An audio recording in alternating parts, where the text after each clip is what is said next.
தினத்தையொட்டி தமிழகம் முழுவதும் சுமார் 1 லட்சம் போலீசார் பாதுகாப்பு பணியில் ஈடுபட்டுள்ளனர்.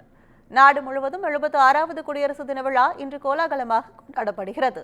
தமிழ்நாட்டில் ஆளுநர் என் ரவி இன்று காலை 8 மணிக்கு தேசிய கொடி ஏற்றி வைத்து அணிவகுப்பு மரியாதையை ஏற்கிறார்.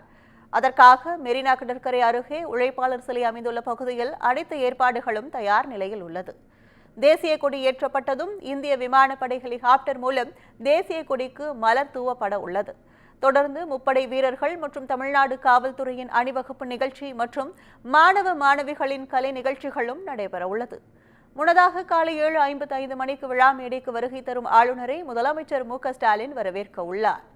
கொடியேற்றும் நிகழ்ச்சி மற்றும் அணிவகுப்பு நிகழ்ச்சிகள் நிறைவடைந்ததும் வீரதீர செயலுக்கான அண்ணா பதக்கங்கள், கோட்டை அமீர் மத நல்லிணக்க பதக்கம், காந்தியடிகள் காவலர் பதக்கங்கள் உள்ளிட்ட பல்வேறு விருதுகளை முதலமைச்சர் மு.க.ஸ்டாலின் வழங்க உள்ளார்.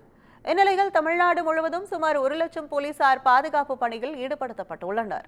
சென்னையில் விமான நிலையம், முக்கிய ரயில் நிலையங்கள், பேருந்து முனையங்கள் மற்றும் பேருந்து நிலையங்கள், வணிக வளாகங்கள், கடற்கரை பகுதிகள் மற்றும் அனைத்து வழிபாட்டு தலங்களிலும் கூடுதலாக போலீசார் நியமிக்கப்பட்டு பாதுகாப்பு பலப்படுத்தப்பட்டுள்ளது.